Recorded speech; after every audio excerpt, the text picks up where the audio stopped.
পহেলা বৈশাখের সপ্তাহ পেরিয়ে গেলেও কাটছে না রেশ। সমান উদ্দীপনা নিয়ে তারুণ্যের উচ্ছ্বাসে ঢাকা বিশ্ববিদ্যালয় সাংস্কৃতিক সংসদের আয়োজনে টিএসসি প্রাঙ্গণে দিনব্যাপী আয়োজিত হল বর্ষবরণ উৎসব 1433। অনুষ্ঠানে আগত দর্শনার্থীরা মনে করেন বাংলা নববর্ষ শুধুমাত্র একদিনের উদযাপন নয়, বছরব্যাপী বাঙালি সংস্কৃতি লালনের ধারাবাহিকতা বজায় রাখার প্রত্যয়েই এই আয়োজন।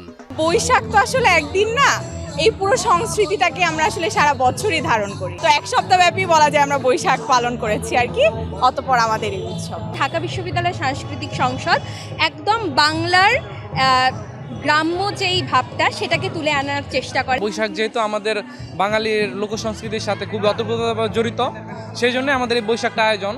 আর আমাদের এক সপ্তাহ পর আয়োজন করার মূল কারণটাই হচ্ছে যেন আমেজটা যেন শুধুমাত্র পয়লা বৈশাখ কেন্দ্রিক না থাকে, পুরো বৈশাখ মাস কেন্দ্রিক যেন আমাদের এই বৈশাখের আমেজটা থাকে।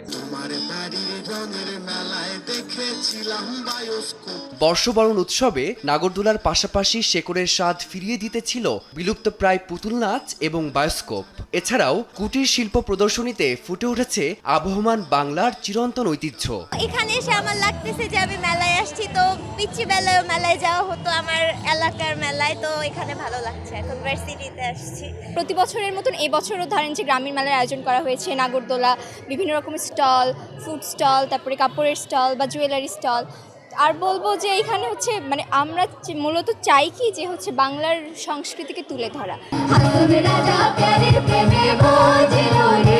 তারুণ্যের সৃজনশীল চর্চাকে কোনো গণ্ডিতে সীমাবদ্ধ না রাখার আহ্বান জানান অনুষ্ঠানের প্রধান অতিথি প্রাথমিক ও গণশিক্ষা প্রতিমন্ত্রী ববি হাজ্জাজ। ঢাকা বিশ্ববিদ্যালয়ে এই ক্যাম্পাসে আমরা সঠিকভাবে সাংস্কৃতিক চর্চা দেখতে চাই। এবং সঠিকভাবে সাংস্কৃতিক চর্চা মানে কি? মানে উন্মুক্তভাবে সাংস্কৃতিক চর্চা। আমার একটা জিনিস পছন্দ না, ঠিক আছে, তাহলে সেটা আমি প্র্যাকটিস করব না, কিন্তু অন্য কারোর সেটার প্র্যাকটিসের স্বাধীনতা আমি বাধা দিতে পারি না। আমাদের জাতীয় সংস্কৃতি যেন একটা এফ্লোরেসেন্সের মধ্যে দিয়ে যায়, এটা যেন বাউন্ডেড না হয়।